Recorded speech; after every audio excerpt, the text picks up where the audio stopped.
ধাপে ধাপে নেমে গেছে আশ্চর্য সুন্দর সিঁড়ি। হঠাৎ দেখে ভাবতে পারেন এমন সুন্দর সিঁড়ি বানালো কি? কিন্তু আশ্চর্যজনক হলেও এই সিঁড়ি মানুষের তৈরি নয়। তাহলে কিভাবে জন্ম হলো এই সিঁড়ির? প্রাচীন শহর হায়রাপোলিসের নিচে অবস্থান পামুক্কালের। হাজার হাজার বছর ধরে পাহাড়ের গা বেয়ে উষ্ণ প্রস্রবণ বা গরম পানির ঝর্ণার জল নেমে এসে সিঁড়ির মতো তৈরি করেছে। ওপর থেকে কখনো কখনো আবার একটু ঝিনুকের আকৃতির দেখায় ধাপগুলোকে। এই পানি জমে ছোট ছোট পুকুরের মতো তৈরি হয়েছে নানা জায়গায়। এই সাদা সিঁড়ি এবং পুকুরগুলোকে ক্যালসিয়াম সমৃদ্ধ পানি নিয়মিতই সমৃদ্ধ করে। তুর্কি শব্দ পামুক্কালের অর্থ তুলার প্রাসাদ বা কটন ক্যাসেল। ক্যালসিয়াম সমৃদ্ধ পানির কারণে এখানকার সিঁড়িগুলোর রং সাদা হয়। এতে একে অনেকটা ধবধবে সাদা তুলার প্রাসাদ বলে মনে হয়। আরও পরিষ্কারভাবে বললে ক্যালসিয়াম জমে এক ধরনের পাথরের মতো তৈরি করে, যেটা ট্রাভেরটাইন নামে পরিচিত। এই ট্রাভেরটাইনেই গড়ে ওঠে এই ধাপ বা সিঁড়িগুলো। এখানে গরম পানির ঝর্ণার সংখ্যা 17টি। এগুলোর তাপমাত্রা 17 ডিগ্রি থেকে 100 ডিগ্রি সেলসিয়াস। এগুলো থেকে আসা ক্যালসিয়াম কার্বনেট নরম জেলের মতো জমা হয়। ধীরে ধীরে এগুলো ট্রাভেরটাইনে পরিণত হয়। খ্রিস্টপূর্ব 2য় শতকে যখন হায়রাপোলিস শহরটি গড়ে ওঠে, তখন থেকেই প্রকৃতির এক দর্শনীয় এলাকা হিসেবে পরিচিতি পায় পামুক্কালে। বেশ কয়েকবারই ভূমিকম্পের পর পুনর্নির্মাণ হয় শহরটি। শেষ পর্যন্ত পুরোপুরি পরিত্যক্ত হয় 13 শতকে। পরিত্যক্ত ওই শহর মন্দির থিয়েটারের জন্য বিখ্যাত ছিল। প্রাচীন এই শহর ও পামুক্কালে দুটো টানে পর্যটকেরা ছুটে যান জায়গাটিতে।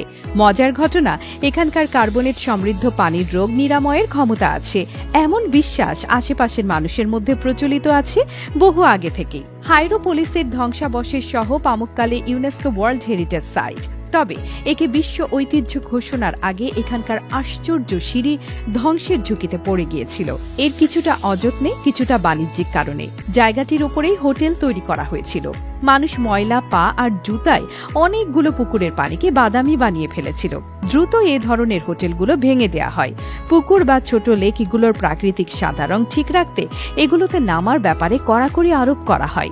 ঝর্ণা থেকে নেমে আসা পানির প্রবাহ নিয়ন্ত্রণ করা হয়। একবারে কেবল নির্দিষ্ট কিছু পুকুর বা লেকে যেন যেতে পারে সেই ব্যবস্থা করা হয়। পর্যটকদের গোসলের জন্য কৃত্রিম পুকুর তৈরি করা হয়। পামুক্কালে ভ্রমণের সেরা সময় সেখানকার বসন্তে, অর্থাৎ এপ্রিল মে মাসে। সেপ্টেম্বর অক্টোবরে আবহাওয়া ভালো থাকে, পর্যটকের চাপও খুব বেশি থাকে না। তবে গরমের মাসগুলোতে মানে জুন থেকে অগাস্টে পর্যটকের প্রচুর ভিড় থাকে কটন ক্যাসেলে। সেক্ষেত্রে সকাল সকাল এলে শান্তিমতো উপভোগ করা যায় জায়গাটির সৌন্দর্য। প্রকৃতিতে এমন বিষয় বিরল। তবে চীনের হুয়াং লংওয়ে এমন কিছু ক্যালসিয়াম সমৃদ্ধ পুল দেখা যায়। অবশ্য অনেকটা এমন আরেকটি চমৎকার নিদর্শনের দেখা পাবেন উত্তর ইরানের মাজানদারান প্রদেশে। জায়গাটি বাদাব-ই-সুরাত নামে পরিচিত। সেখানে গেলেই দেখবেন অনেকটা স্টেডিয়ামের গ্যালারির মতো ধাপে ধাপে নেমে গেছে সমতল তাক কিংবা চওড়া সিঁড়ি। তবে ওই সিঁড়ির রং সাদা নয়, উজ্জ্বল কমলা লাল।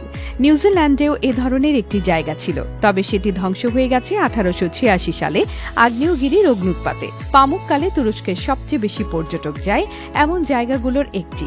সবচেয়ে কাছের শহর দেনিজলির দূরত্ব প্রায় 20 কিলোমিটার। এখানকার সাদা সিঁড়ি এমনকি দেখা যায় দেনিজলি শহর থেকেও। সেখান থেকে বাস কিংবা ট্যাক্সিতে অনায়াসে পৌঁছে যেতে পারবেন জায়গাটিতে। বড় শহরগুলোর মধ্যে ইজমির থেকে গাড়িতে 4 ঘন্টা, কাস থেকে 2.5 ঘন্টা এবং আন্তালিয়া থেকে 3.5 ঘন্টা লাগে সাদা সিঁড়ির রাজ্যে পৌঁছাতে। কাজেই কখনো তুরস্ক ভ্রমণে গেলে চমৎকার এই জায়গায় অবশ্যই যেতে হবে এমন জায়গার তালিকায় রাখবেন আশা করি।